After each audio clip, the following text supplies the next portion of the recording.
주님께서 여러분과 함께 성마르코가 전한 거룩한 복음입니다.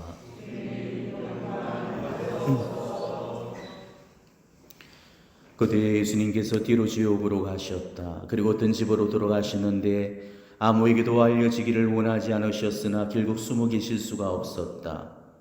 더러운 영이 들린 딸을 둔 어떤 부인이 곧바로 예수님의 소문을 듣고 와서 그분 발 앞에 엎드렸다. 그 부인은 이교도로서 시리아 페니키아 출신이었는데 자기 딸에게서 마귀를 쫓아내 주십사고 그분께 청하였다.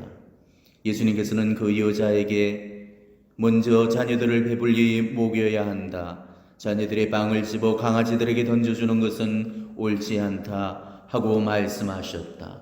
그러자 그 여자가 주님, 그러나 상 아래에 있는 강아지들도 자식들이 떨어뜨린 부스러기는 먹습니다 하고 응답하였다. 이때 예수님께서 그 여자에게 말씀하셨다. 네가 그렇게 말하니 가보아라. 마귀가 이미 네 딸에게서 나갔다. 그 여자가 집에 가서 보니 아이는 침상에 누워있고 마귀는 나가고 없었다. 주님의 말씀입니다.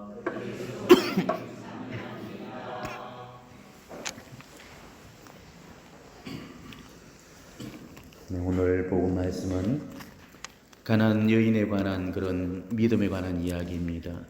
예수님께서 당신 공생애 중에 칭찬하신 큰 믿음 중에 한 가지죠. 예수님은 당신 공생애 중에 큰 믿음을 꼭 두 번을 보셨는데 백인 대장의 믿음과 가나안 여인의 믿음이었습니다. 그 큰 믿음 중에 하나가 오늘 이 복음에 등장하는 그 여인의 믿음이죠. 오늘 복음에서는 이 가나안 여인의 믿음을 칭찬하는 그런 대목이 없지만은 같은 내용을 전해주고 있는 이 마테오 복음을 읽어보게 되면은 주님께서는 이 지혜롭게 대답한 여인을 향해서 여인이여 네 믿음이 참으로 크구나 이렇게 큰 믿음을 칭찬하시면서 네가 바라는 대로 될 것이다 하고 일러주셨죠. 오늘 이 가나안 여인과 예수님의 대화에서 우리는 한편의 선문답을 보는 듯한 느낌을 받을 수 있습니다. 그렇게 유순한 분의 입에서 능밀에 찬 독설이 나온다는 사실도 놀랍고 또 거기에 맞서는 가나안 여인의 이 거침없는 응수도 아주 놀라울 따름입니다. 예수님이야 그렇다 치더라도 그 여인은 어디서 그런 지혜가 나왔을까? 그리고 예수님은 왜 그 여인들을 큰 믿음의 소유자라고 인정을 하셨을까? 먼저 우리가 이것을 알려면 오늘 예수님이 가나안 여인과 그녀의 딸을 개에다 비유했다는 사실에 주목을 해보셔야 됩니다. 사람을 개에다가 비유시킨다는 것은 동서고금을 막론하고 최악의 욕설이고 능멸이죠. 고양이 새끼를 고양이 새끼라고 부르면 욕이 안 되는데 강아지를 개새끼라고 부르면 천하의 못돼 먹은 욕이 되어버리고 말이죠. 영어권에서 최고의 욕설도 바로 son of bitch라는 욕입니다. 그 뜻은 개년의 아들, 즉 개새끼라는 뜻으로 욕 중에서도 가장 심한 욕이 되고 말죠. 이 속담을 보더라도 개가 얼마나 능밀에 찬 대상에 자주 비유되는지를 알 수가 있을 겁니다. 근데 개같이 벌어서 정성같이 선다. 개가 개를 낳는다. 개가 똥을 마다할까? 개 눈에는 똥만 보인다. 개꿀이 3년 묻어도 황무되지 않는다. 개똥 밭에 구걸려도 이성이 났다. 개똥도 약에 쓸려면 없다. 그 어디에도 이 개만 붙였다면 다 욕이 되어버리는 거죠. 예를 들자면은 개하고 100m 달리기를 해서 이기면은 개보다 더한 놈이 되고 개하고 비기면은 개 같은 놈이 되고 개한테 지면은 개보다도 못한 놈이 되죠. 이런 것들이 다 개를 무시하는 그런 말입니다. 그 외에도 우리가 모양새가 흐트러진 그런 상황을 걸어서 개떡 같아, 개지랄, 개판이라고 이렇게 이야기를 하죠. 이런 말들은 정말 우리가 함부로 써서는 안 될 말이잖아요. 이런 말 잘못 썼다가 칼 맞아서 황천길 간 사람도 여럿이 있습니다. 사람으로서 가장 참기 힘든 경우에 한 가지가 있다면 남들 앞에서 자기 자신이 무시당하고 있을 때일 겁니다. 누군가한테서 무시당하는 말을 들을 때면, 누군가가 자신을 얕잡아보고 깔볼 때면, 또 누군가가 자신의 자존심을 구겨놓고 자신의 인격을 짓밟게 되면 말할 수 없을 정도로 분노하면서 억한 심정에 사로잡히게 되죠. 이게 인지상정입니다. 그런데 오늘 이런 인지상정을 넘어선 예외가 존재했습니다. 자식 하나 살려볼 거라고 예수님한테 개 취급을 받는 수모까지 견뎌가면서 끝까지 매달렸던 이 한 어머니의 지순한 모승이가 바로 그거지. 마귀 들린 자식을 위해서 자신은 개보다도 못한 존재가 되어도 상관없다는 이 고백, 이거는 아름다움을 넘어서 차라리 성스럽게 조차할 겁니다. 흔히들 여자한테서 자존심이란 거는 목숨과도 바꿀 수 없다고 그러는데, 오늘 그 여인은 죽어가는 그 자식 앞에서 자신의 정말 마지막 그 남은 한 가지의 자존심마저 다 벗어 던져버렸습니다. 오로지 사랑하는 자식을 위해서였죠. 정말로 어머니라는 이 이름 앞에 우리가 숙연해지지 않을 수 없는 장면입니다. 이런 얘기가 있죠. 어머니하고 단둘이 사는 청년이 있었습니다. 그런데 어느 날 청년은 뜻하지 않은 사고로 실명을 하고 말았죠. 청년은 두 눈을 잃은 그 충격으로 깊은 절망에 빠진 채로 우울한 날을 보내고 있었습니다. 곁에 붙어서 자식의 아픔을 지켜보는 어머니의 가슴은 찢어질 듯 아팠습니다. 그런데 그런 어느 날 청년에게 기쁜 소식이 날아들었죠.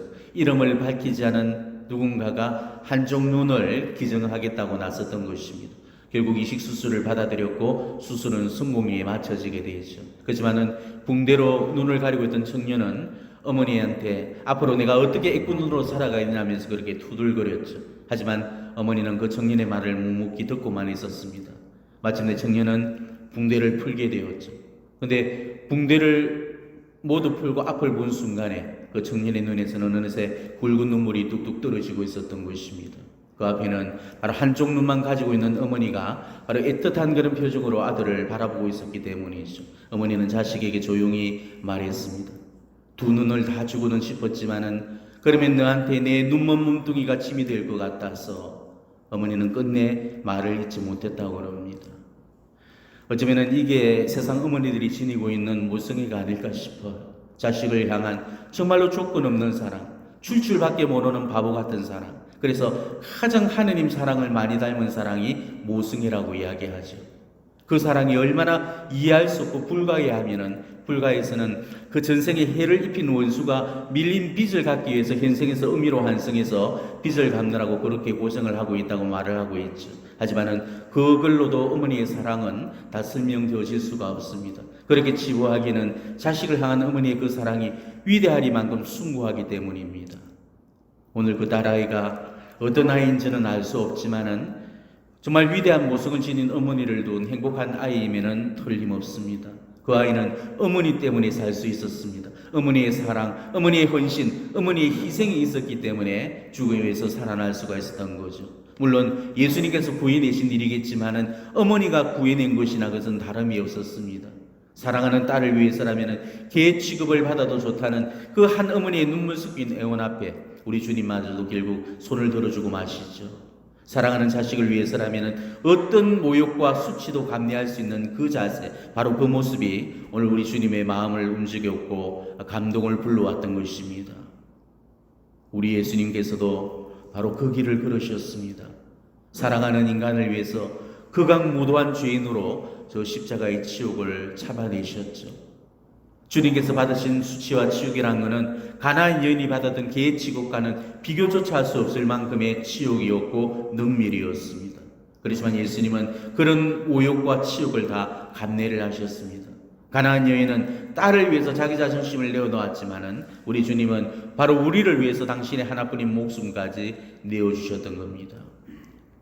오늘 가나안 여인의 믿음 속에 숨겨진 그 위대한 모성을 우리가 바라보면서, 그리고 우리 주님의 정말 하이와 같은 그런 사랑을 바라보면서 오늘 우리의 묵상을 보다 더 넓게 한번 가져봤으면 좋겠습니다. 우리 모두가 정말 그 어머니의 마음으로 자녀들을 한결같이 대해준다면은 설령 비뚤어진 그런 자녀들도 이 어머니의 사랑을 먹고 반듯하게 서게 될 것이고, 멀어진 자녀들의 그런 발걸음도 돌려놓게 될 겁니다. 시어머니한테서 마음이 떠나버린 그런 며느리도 그 어머니 같은 마음으로 친달같이 끌어안는다면 봄눈 녹듯 그 어머니가 풀리고 그 품으로 돌아오게 될 것입니다. 우리가 더 나아가서 우리가 누구를 만나든지 그 가난한 여인의 그런 마음으로 이 사람들을 대해준다면 그 어떤 상황 속에서도 못 잊힐 아픔이나 모멸감 앞에서도 분노하고 좌절하기보다는 인내하고 침묵하고 끌어안으면서 받아들여 줄 수가 있을 겁니다. 요즘 어느 가정 할 것 없이 꼬이고 막히고 뒤틀리는 그런 가정들이 너무나 많죠. 화목한 가정을 만나기가 대단히 힘들어졌습니다. 부모 자식 간에, 형제 자매 간에, 시어머니 며느리 간에 감정이 쌓여서 그걸 해소하지 못하고 얼굴 붉히고 고승을 지르거나 안 보고 사는 경우들이 얼마나 많습니까? 가정에 누구하고 누가 인연을 끊고 살고 남보다도 못한 철천지 원수처럼 그렇게 살고 있는 경우들도 허다히 많죠. 성당에 와서도 마음이 안 드는 그런 인간들이 있고, 직장에 나가도 꼬라지 보기 싫은 인간들이 있고, 이웃 안에서도 유독 피하고 싶은 그런 인간들이 있습니다. 그래서 싫어하고 미워하고 얼굴 붉히고 얼굴 안 보고 살죠. 성전에서도 꼬라지 보기 싫어서 반대편 좌석에 앉아서 인사를 피하면서 삽니다. 이런 정말 있어서도 안 될 비극적인 일들이 우리 일상 안에서 지금 빈번하게 일어나고 있습니다. 지금 내가 싫어하는 사람, 내가 미워하는 사람도 사실은 그 오해를 이해로만 돌려줄 수 있다면 받아들일 수 없고 참을 수 없는 그런 부분들도 다 용서가 되어질 수 있고 받아들여 줄 수가 있을 겁니다. 사실 생판 모르는 사람들도 몇 단위만 걸치면 다 사돈의 발전이고 내가 아는 누구의 아는 사람이 지인이고 친척이죠. 세상이 넓은 듯 보여지지만은 우리가 관계성을 맺는 그런 인연들은 그다지 넓지가 않습니다. 그 사람을 모를 때는 참아주지 못하는 그런 문제도 그 사람이 내가 아는 누군가의 아는 사람이란 것을 알고 나면은 다 참아줄 수가 있는 것이죠. 우리가 누구를 만나든 이런 마음으로 정말 이웃을 만나준다면은 우리 사랑은 그 어떤 예외나 한계도 다 뛰어넘을 수가 있을 겁니다. 자식을 위해서라면 모멸감까지 참을 수 있는 바로 그 어머니의 마음만 지닌다면 우리는 그 누구를 만나더라도 자식을 대하는 애틋한 마음으로 이 세상을 대하고 이웃을 대면할 수 있을 겁니다. 미워하는 사람을 대할 때도 자식을 생각하는 그 어머니의 마음으로 만나준다면 용서가 되고 이해가 되고 화해가 되어질 겁니다.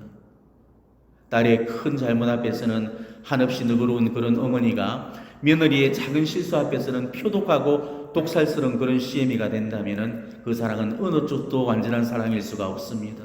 그 사람은 그 딸을 향한 그 사랑을 며느리를 향해서도 열어줘야 되는 거죠. 그게 내 사랑을 완성시키는 길입니다. 내가 좋아하는 쪽만을 향해서만 주는 그 사랑은 그 어떤 성공도 되어주지를 못하는 거죠. 예수님 말씀처럼 그런 사랑은 죄인들도 다 하는 그런 사랑이기 때문입니다. 내가 좋아하는 사람들만 사랑해주고 나를 좋아해주는 사람들만 사랑한다면 그런 사랑은 결코 예수님의 사랑일 수가 없는 것입니다. 우리 사랑은 내가 가장 소중하게 생각하는 사람만을 사랑한 이 가난한 여인의 그런 사랑에서만 머물러서는 안 되는 것이고 더 나아가서 예수님의 사랑으로까지 성화시켜줘야 되는 거죠.